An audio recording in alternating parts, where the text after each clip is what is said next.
Што вы ведаеце пра парады на 9 мая, якія, здаваліся, былі заўсёды?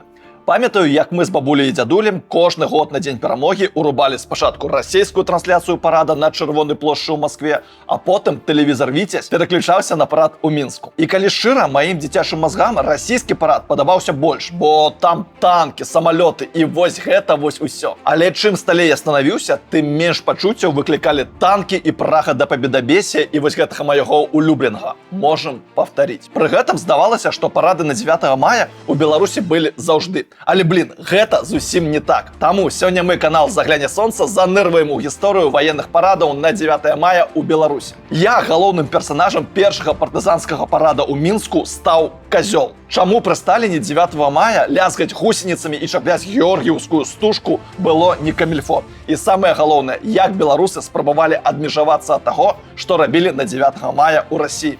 Карацей, будзе вельмі цікава. Таму з вас адразу падабаечка. Націснулі? Так, тады рушым наперад.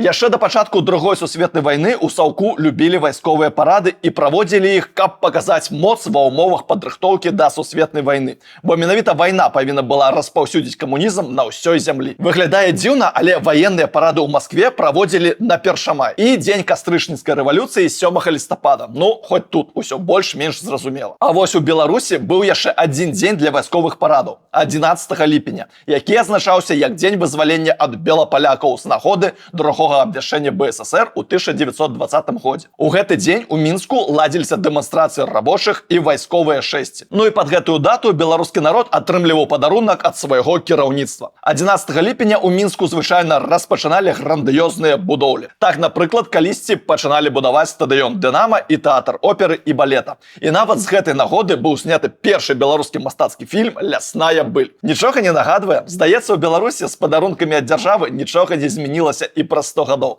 Але давайте да парадаў, бо 16 ліпеня 1944 у вызваленым Мінску прайшоў першы партызанскі парад. Уявіце сабе, побач з людзьмі, якія змагаліся з нацыстамі і вызвалялі Мінск, маршыраваў нават партызанскі Казёл. Тут ніякіх абраз. Просто Казёл. Па плошчы ж пацараваў сапраўдны Казёл па мянушцы Малыш з брыгады «Народныя мсціўцы». У яго на ільбе была фуражка нямецкага афіцэра, а на грузях стужка з трафейнымі фашысцкімі ўзнагародамі і медалямі. Ён меў нават ракетніцу і санітарную торбу. Такі вось перформанс. Але самае цікавае, што падчас параду Казёл уцёк ад павадыра і ўстаў на шале калоны. Менавіта так яго засведчыла кінахроніка. Дарэчы, летась падчас парада ў Гродні арганізатары вырашылі нагадаць пра той самы мінскі парад партызан і знайшлі свайго казла.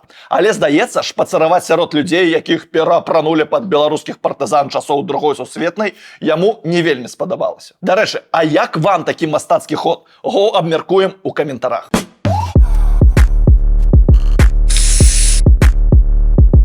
Сябры, хвіліначка стопу ад вайсковай тэмы. Пару выпускаў таму я раю вам кніжкі па гісторыі Беларусі. Яны вельмі цікавыя і для дарослых. Але пачынаць беларусець можна і з маленства. Чаму можна? Нават трэба гэта рабіць. Аб гэтым паразважалі хлопцы і дзяўчыны з ініцыятывы «Байпрасвет» і выдалі проста ачмурэнны двухтомнік з казкамі пра беларускіх жанчын. Патаемная спадчына. Вы толькі паглядзіце на гэтыя кнігі. Па-першае, іх проста прыемна трымаць у руках, бо над ілюстрацыямі працавала ажно 10 беларускіх дызайнераў. Па-другое, казкі сапраўды вельмі цікавыя. У 2 тамах іх 12. 7 у адным і 5 у другім. А іх героі рэальныя беларускія, якія пакінулі след у нашай гісторыі. Там і пра цётку, і пра Эмілію Плятар, і пра Ларісу Геніуш, і пра Алену Аладову. Карацей, сапраўдны скарб. Сярод аўтараў вы знайдзеце і Марыю Ментусу, і Лявона Вольскага, і Катю Ваданосаву, і Александра Жановіча, і Свету Бень, і Міхася Зуя, і шмат каго яшчэ. Здаецца, няма сэнсу марнаваць час на развагі, што гэтыя кнігі топавы топ. Таму ідзем па спасылках у апісанні відоса і набываем якасную беларускую літаратуру. А па прамакодзе «Сонца 2026» вас чакае прыемная зніжка ў 5% на ўсе тавары інтэрнэт-крамы «Кірмаш» да канца мая.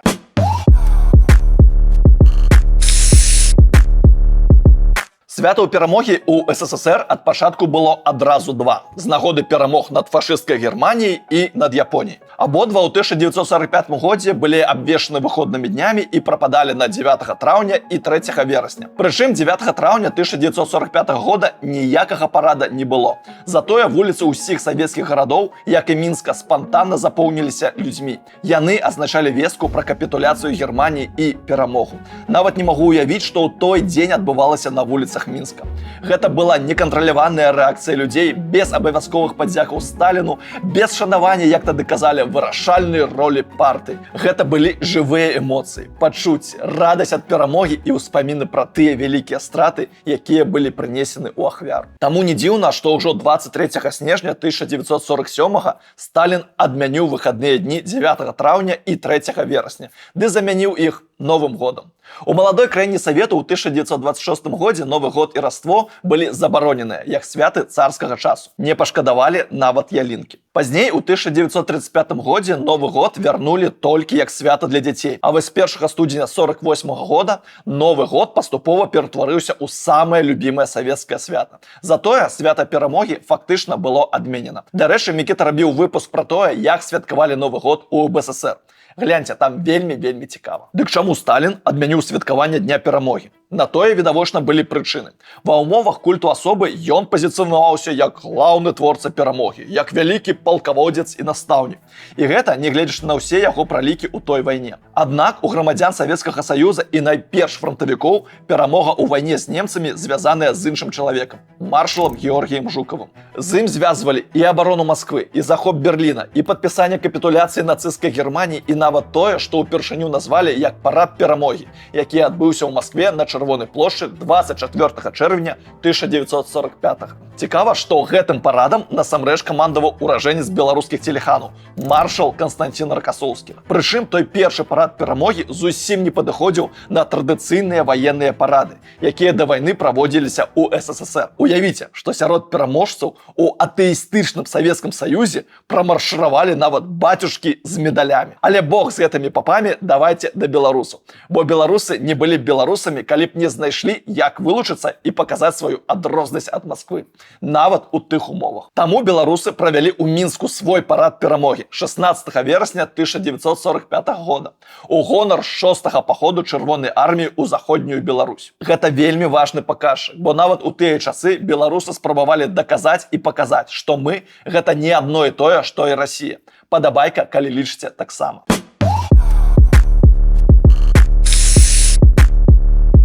Дзевятага мая доўгі час успрымаўся людзьмі як дзень жалобы. Але чым далей адыходзіла другая сусветная вайна, тым больш гэтая дата станавілася не пра памяць пра загінулых. Першы вайсковы парад менавіта на дзень перамогі прайшоў толькі 9 траўня 1965 па загадзе Леаніда Брэжнева, у тым ліку ў Мінску. Нагадаю, дагэтуль вайсковую тэхніку на шэсцях дэманстравалі на дзень працы. Напрыклад, вось відэа з параду ў Мінску на 1 траўня 1946. Вокруг площади Ленина построились воинские части, боевые стяги которых обвеяны славой историчных перамог. Блин, ну я вось дагэтуль не магу уцямніць, як вайна б'ецца са святам працы. Па мне нейкі сюр. Але Брэжнеў у 1970-м вярнуў 9 мая статус выхаднога дня. Хай вайсковыя парады ў гэты дзень рабіліся не кожны год. Усяго ж у савецкі час парады перамогі на 9 траўня правадзіліся тройчы. Акрамя 1965-га яшчэ ў 1985 і ў 1990. Прычым заўсёды толькі ў Маскве. У Беларусі ж вайсковыя парады працягвалі ладзіць на 7 лістапада. Прычым каментаваліся яны абавязкова па-беларуску. Проходят офицеры штаба Белорусской военной округи. Многие из них выполняли интернациональный обовязок в Афганистане.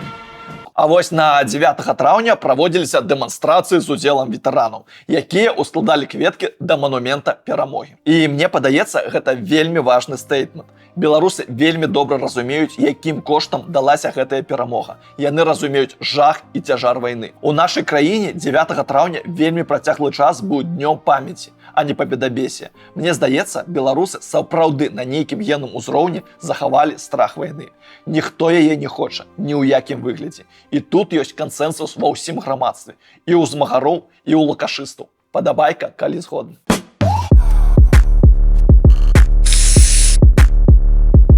У У сённяшняй Беларусі парады перамогі звычайна ладзяць у юбілейныя гады, як гэта было пры Брэжневе ў СССР.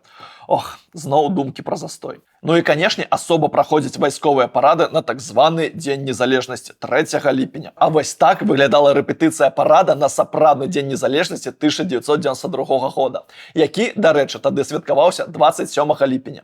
Толькі мне падаецца, што гэта выглядае даволі эстэтычна. Цікава, што ў 2016 і 2017 годах мінчане падпісвалі петыцыі супраць правядзення парадаў у сталіцы з цяжкай тэхнікай, але безвынікова. Пры гэтым у Расіі вайсковыя парады на 9 мая лупяць з 1995 года. На фоне першай вайны супраць Чачні парады перамогі сталі штогадовымі. Цікава, што Лукашенко вырашыў аднавіць парад перамогі ў Беларусі ў той жа 1995.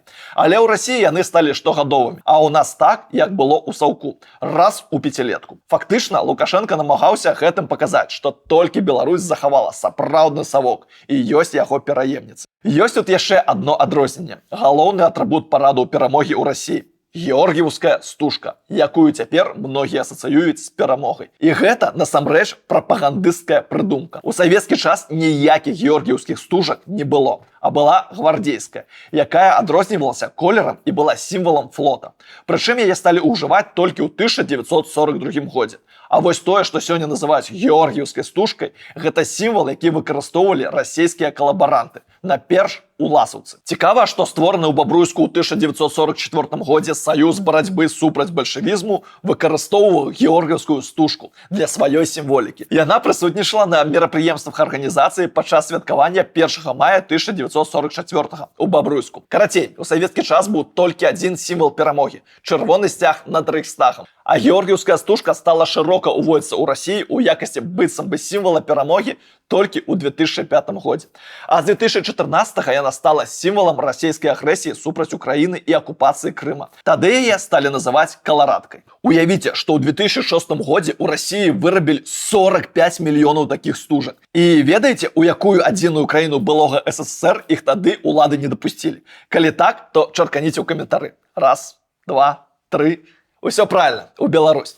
Каларадкі завезлі і ў Латвію, і ў Літву, асабліва шмат ва Ўкраіну. А вось у Беларусь не. Затое ў 2007 годзе упершыню на Лукашэнку з'явілася чырвона-зялёная стужачка. Прычым гэта быў адказ не пуцінскай каларацыі, а бел-чырвона-белым стужкам, якія шырока пачалі распаўсюджвацца ў Беларусі пасля выбараў 2006 года. Памятаеце такія БЧБ бранзалецікі? Дарэчы, калі вам цікавы выпуск пра тыя выбары, то чарканіце ў каментарах, мы ўсё чытаем і ўсё адсочваем.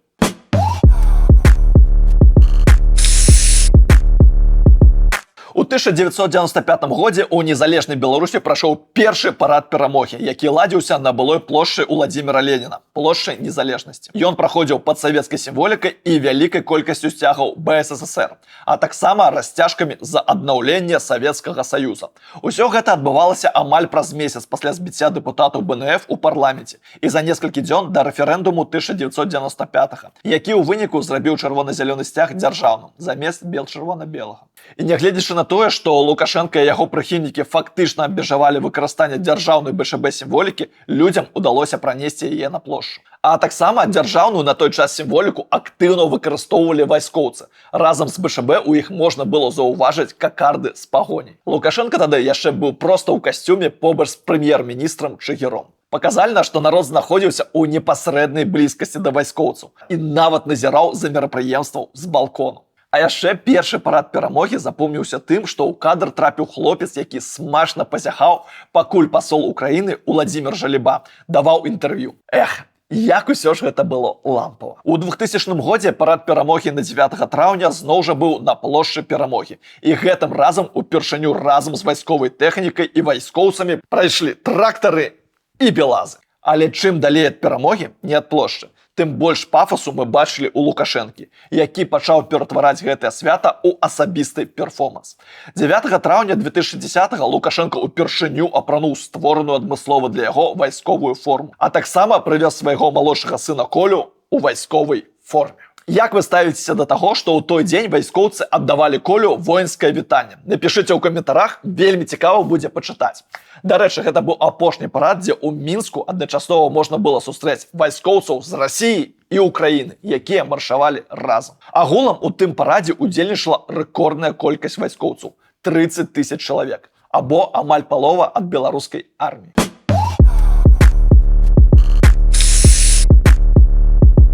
Галоўны скандал парада перамогі 2015 – перформанс міністра ўнутраных спраў спадара Шуневича, які вырашыў апрануцца ў касцюм НКВДшніка. Я надеваю ее каждый год 9 мая, а моя супруга – войсковую форму времен Великой Отечественной.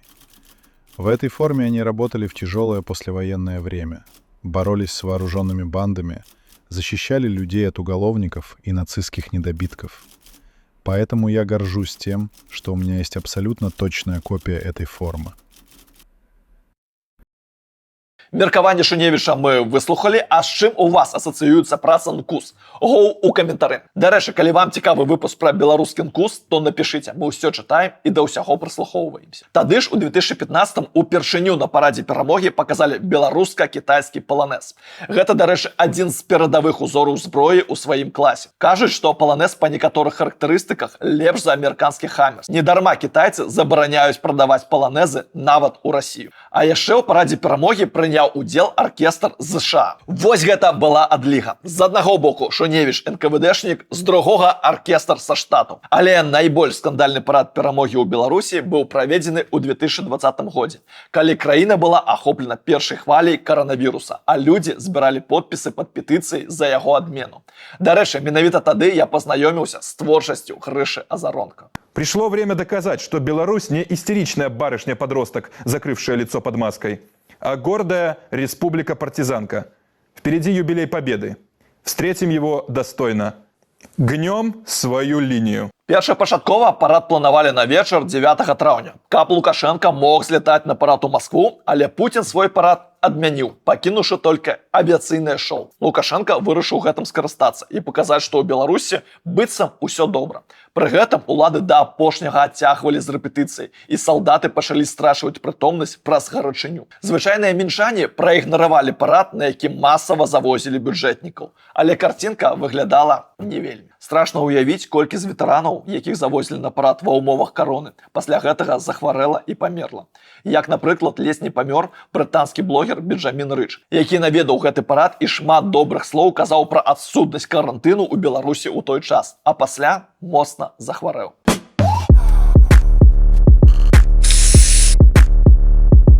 Увогуле, сёння ў Беларусі, як у суседняй Расіі, дзень перамогі ўсё больш набывае рысы пабедабесія. І ў гэтым адказнасць уладаў. Бо дзе яшчэ Лукашэнку абяцаць перамагчы ўсіх, хто пагражае яго ўплывовасці.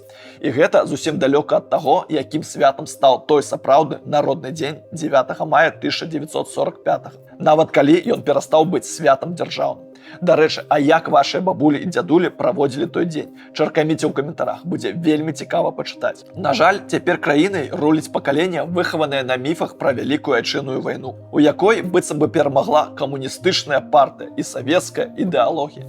Але цалкам упэўнены, што большая частка беларусаў не хоча ніякай вайны.